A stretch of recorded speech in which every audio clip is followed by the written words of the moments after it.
वो वहाँ इसलिए उनके साथ खड़ी हुई जेएनयू का जो भी वो गैंग था, अनिल मुशर्रफ के कहने पे। ये जो आईएसआई का नेटवर्क है और जो अंडरवर्ल्ड का नेटवर्क है, ये बॉलीवुड में काम कर रहा है। ड्रग्स का आतंकवाद, उसको नार्को टेररिज्म का नाम दिया गया। ये साधारण बात नहीं है। भारत की पीढ़ियों को बर्बाद करने के लिए आईएसआई और अंडरवर्ल्ड का नेटवर्क काम करता है। तो ये सारा जो गेम है ना, मनी लॉन्ड्रिंग, सट्टेबाजी और कास्टिंग काउच से लेकर के जितने सारे गेम हैं, ये सारे एक ही नेटवर्क का पार्ट बने हुए। हमारी सीबीआई हिंदुस्तान की, उसके अंदर ही इंटरपोल का ऑफिस है, यानी कि हमारे सीबीआई के अधिकारी इंटरपोल के अधिकारी भी हैं। हिंदुस्तान की इंटरपोल सीबीआई के अधिकारी हैं। सलमान खान की टैलेंट मैनेजमेंट कंपनी है यूबीटी। ये बहुतों को पता नहीं होगा कि सलमान खान की भी अपनी कोई टैलेंट मैनेजमेंट कंपनी है उसकी यूबीटी के नाम से है। जब आप पता लगाओगे तो पता भी लग जाएगा। मीडिया बताती थोड़ी इन बातों कि जितने बाजू उतने सर, गिन ले दुश्मन ध्यान से, और हारेगा वो हर बाजी जब खेले हम जी जान से। तो इस देश की जनता खड़ी हो गई है। सुशांत सिंह राजपूत की मौत की जांच करने के लिए गए थे, लेकिन तुम क्या कर रहे हो भाई? तुम क्या करने आए थे और क्या कर बैठे? अरे भैया, मेरे रस के कमर तूने पहली नज़र जब एनसीबी से नज़र मिलाई तो मज़ा नहीं आया तुम लोगों को, हैं?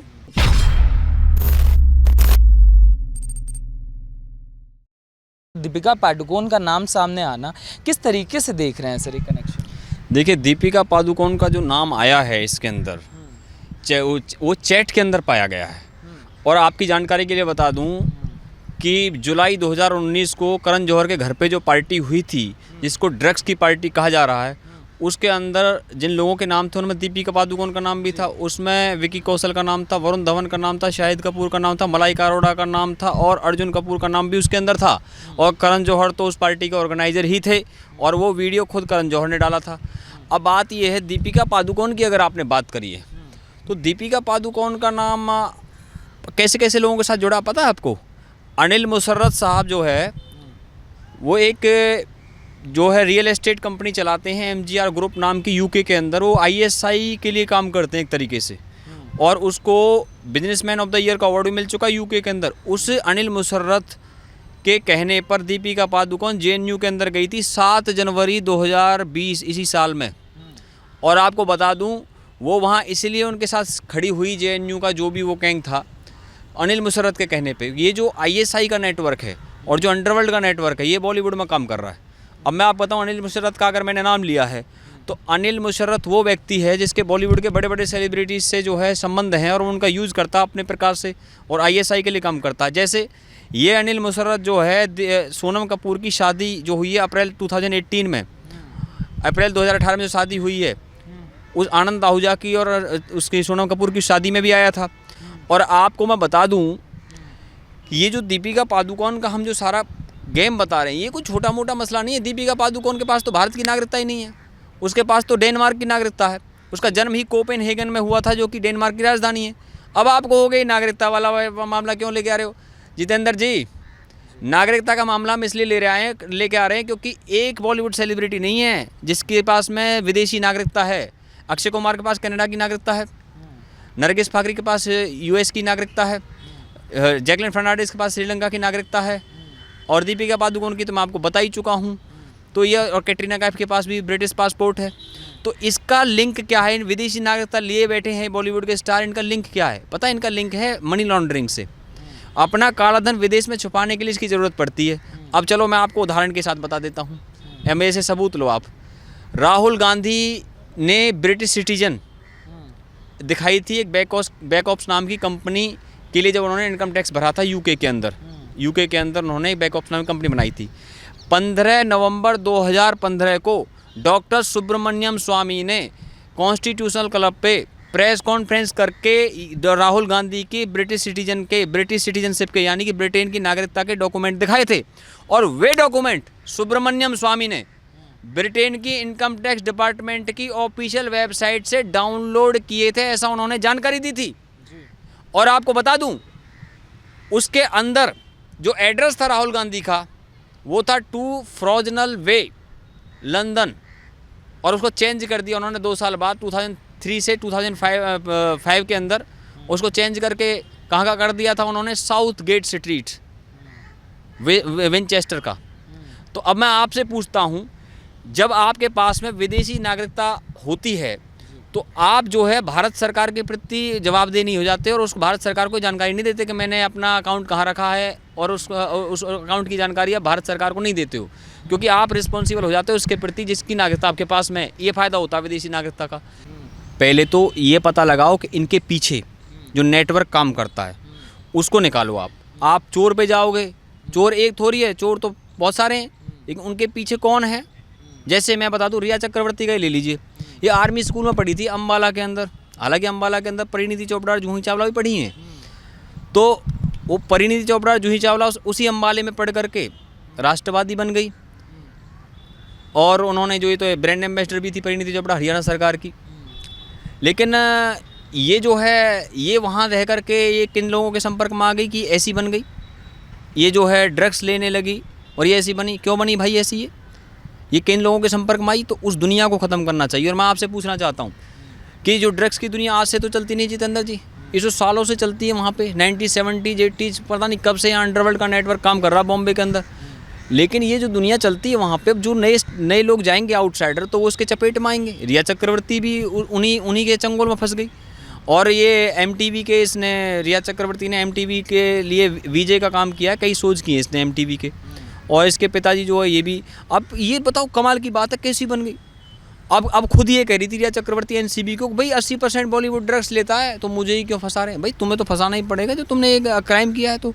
और मैं बता दूँ आपको, जब ये ऐसी बनी है तो इसको ये भी पता होना चाहिए कि नारकोटिक्स की जो धाराएं हैं इसको कहते हैं नार्को टेररिज्म।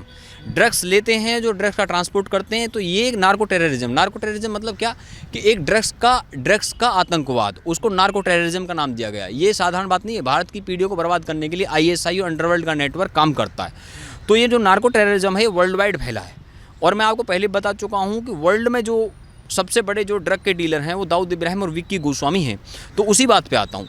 तो रिया चक्रवर्ती जो है इसको इस दुनिया में आई और इस अंधेरी दुनिया में घुसी। कहते हैं अंडरवर्ल्ड की दुनिया में घुसना आसान होता है, निकलना बहुत मुश्किल होता है। अब इसकी चैट में सारी बातें सामने चल कर के आई। तो ये जो सारे नेटवर्क के लिए जो एक कंजम्पशन का काम बना, तो जो एक्ट है नारकोटिक्स का, इसको 1985 में अमेंड करके कैसा बनाया गया आज सुन ले रिया चक्रवर्ती।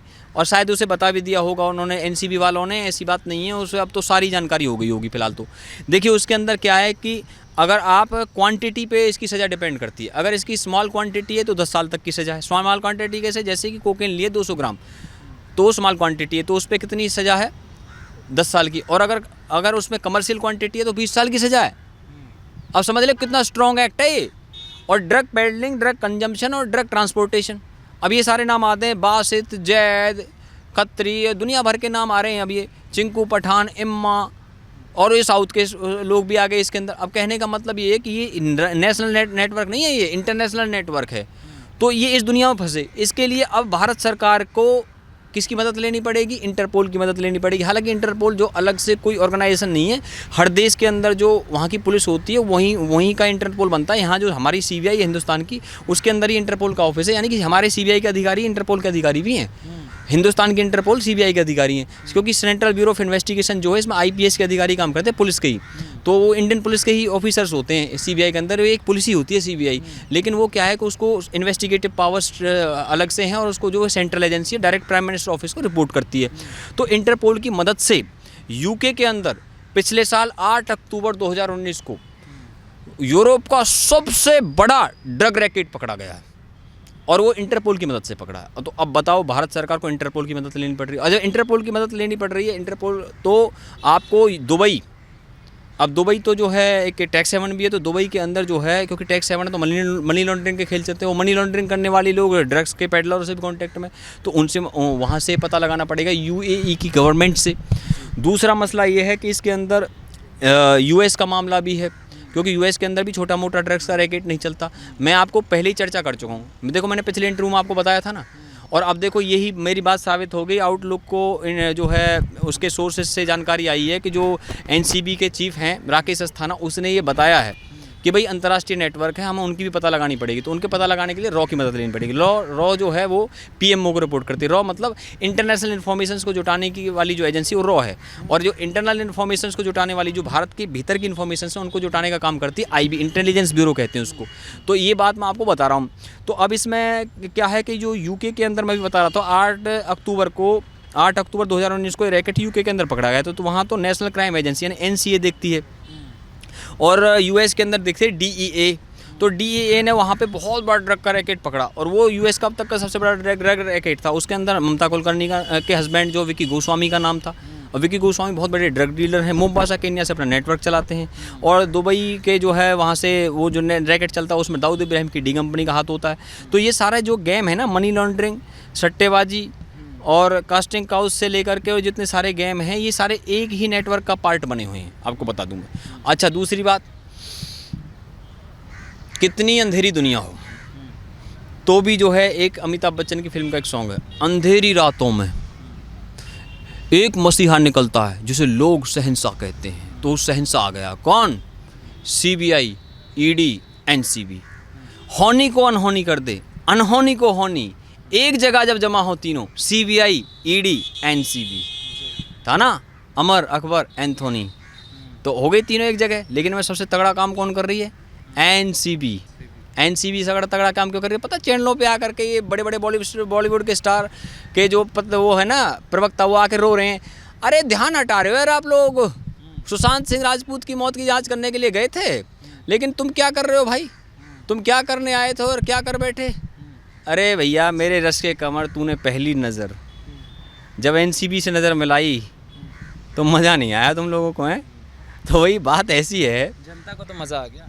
जनता को तो मज़ा आएगा ना, और जनता को तो मज़ा इसलिए आएगा क्योंकि जनता तो चाहती ही है भाई, ये पूरी ड्रग्स की इस देश की पीढ़ियों को बचाने का काम चलना चाहिए ना। ये आप 4-6 लोगों को सजा दे करके क्या कर लो? चलो, रिया चक्रवर्ती को 10 साल की जेल हो गई, मान लीजिए आप, शोभिक को 10 साल की जेल हो गई, और जो कातिल हैं उनको उम्र कैद समझ लीजिए, अगर कोई जो रियल कातिल है उसको फांसी की सजा दे दीजिए। तो 4-6 लोगों को सजा दे करके तुम क्या समझ रहे हो ये सारा नेटवर्क है उसको छोड़ के चले आए वहाँ पे, और इस देश की पीढ़ियों को मरने के लिए छोड़ना है? ये चाहते हो? नहीं भाई, ये नहीं हो सकता। ये जो तुम्हारी ये सोच है ना, ये कि तुम्हें बचा दें। अब जोया बच्चन यहाँ पर पार्लियामेंट में किस लिए बोल रही थी? इनको बचाने के लिए बोल रही थी वो। उसकी सारी प्लानिंग क्या थी कि भाई तुम इनको बचाने की कोशिश करो। वो भारत सरकार से गुहार लगा रही थी, जांच मत करवाओ ड्रग्स के मामलों की। मैं जया बच्चन से जैसे पूछना चाहता हूँ आपके माध्यम से, वो कह रही थाली में छेद। अगर थाली में छेद की बात है, जिस थाली में ड्रग्स मिला हो ना, उस थाली को उखाड़ के फेंक देना चाहिए उसको। और सुनिए, थाली में छेद की अगर उसने बात की है तो मैं बता देता हूँ उसमें, अगर आपके बच्चा किसी थाली में खाना खा रहा है, उसमें थोड़ा सा जहर मिला हो, तो आप उस बच्चे को खाना खाने देंगे? आप बताइए जितेंद्र जी, खाना खाने देंगे आप उसको? उस थाली को ना उठा के फेंक देना चाहिए जिस थाली के अंदर ड्रग्स मिला हो, जहर मिला हो। आप अपने बच्चे को खाने नहीं देंगे। तो जया बच्चन जी इतनी सीनियर है, तो बॉलीवुड के अंदर जो ड्रग्स मिला हुआ उसे तो ये कहना चाहिए था कि ड्रग्स की दुनिया ख़त्म की जानी चाहिए, बॉलीवुड से हटा देना चाहिए। इस देश के लोग खड़े होकर के लिए जया बच्चन की ताली बजाते अगर वो ऐसा कहती, तो स्टैंड ओवेशन देते उसे। लेकिन उसने ये नहीं किया मेरे भाई, उसने ये नहीं किया। अरे मेरे भाई, एक सॉन्ग था ना अमिताभ बच्चन की फिल्म का कि जितने बाजू उतने सर, गिन ले दुश्मन ध्यान से, और हारेगा वो हर बाजी जब खेलें हम जी जान से। तो इस देश की जनता खड़ी हो गई है कि जितने बाजू उतने सर, गिन ले दुश्मन ध्यान से। अब कितने सरों को गिने? ड्रग्स चैट में रोज़ नए नाम आ रहे हैं, कितने सरों को गिने? और इन लोगों के पास में अब बहुत से लोग ये सवाल कर रहे हैं हमारे व्यूवर्स कि भाई ये भाग रहे हैं, भाई साहब ये तो बताओ, ये विदेशों में जा रहे हैं सारे हमारे भारत के स्टार, ये इंटरनेशनल फ़्लाइट तो बंद पड़ी हैं, तो इंटरनेशनल फ़्लाइट बंद पड़ी हैं तो ये जा कैसे रहे हैं? भैया प्राइवेट जेट हैं, प्राइवेट प्लेन हैं, अपने प्राइवेट हवाई जहाज़ हैं इनके पास में। सबसे पहला प्राइवेट जेट लिया था अजय देवगन ने, हॉक 800 नाम का, 2010 के अंदर। उसके बाद सलमान खान, दीपिका पादुकोण, प्रियंका चोपड़ा, सनी लियोनी तक के पास प्राइवेट जेट है। और अनूप जलोटा साहब की पास तो अपनी एयरलाइन ही अलग थी। आपको पता है जो बिग बॉस का वीकेंड का वार होता है, ये अब तो चलो वो गोरेगांव फिल्म सिटी के अंदर है बिग बॉस का सेट। पहले तो ये लोनावाला में था, जो मुंबई से जो है 80 किलोमीटर दूर है। तो सलमान खान का जो प्राइवेट जेट है उसमें बैठ करके ही ये जो कुछ स्टार जो थे, जो अपने फिल्म के प्रमोशन के लिए जाते थे, वो इसके जेट में जा करके ही वहाँ उसकी बिग बॉस की शूटिंग में भाग लेते थे। तो ये तो सारा उससे भाग जाते हैं लोग, प्राइवेट जेट से निकल जाते हैं। परमिशन ले रखी है इन लोगों ने, उस परमिशन से सारे खेल चल रहे हैं। और मैं आपको और बात बता दूँ, देखिए इनका सारा जो ये काम है, मैनेज करने का जो काम दे रखा है ना, कि मीडिया में इनकी इमेज कैसे पेश की जाए। इनकी ये जो इस तरह की जो रंगीन लाइफ है ना, इस रंगीन लाइफ को ढकने का काम कौन करता है? PR agency.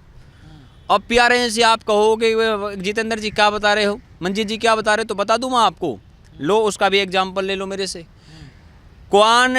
क्वान मैनेजमेंट नाम की एक टैलेंट मैनेजमेंट कंपनी है। ये क्या करती हैं? आपकी इमेज को, आपके लिए आर्टिकल छपवाया करती हैं, आपकी प्रमोशन करती हैं मीडिया के अंदर कंपनियां। तो क्वान मैनेजमेंट की कंपनी जो है, ये दीपिका पादुकोण, रणबीर कपूर और सलमान खान तक का ब्रांड को मैनेज करती थी मीडिया में। तो क्वान मैनेजमेंट कंपनी का जो CEO और मालिक था, अनिर्बान बिला नाम है उसका, उस बंदे का नाम 4 और लड़कियों ने सेक्सुअल हैरेसमेंट में आया है। अब बताइए आप मुझे।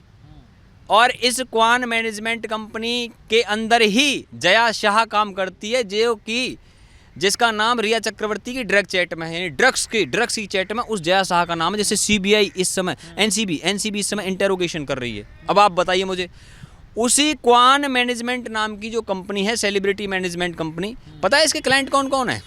रविचंद्रन अश्विन, दिनेश कार्तिक, शिखर धवन, दीपिका पल्लिकल, ये इसके क्लाइंट हैं। और रणबीर कपूर और दीपिका पादुकोण इसके क्लाइंट हैं इस कंपनी के, क्वान मैनेजमेंट के।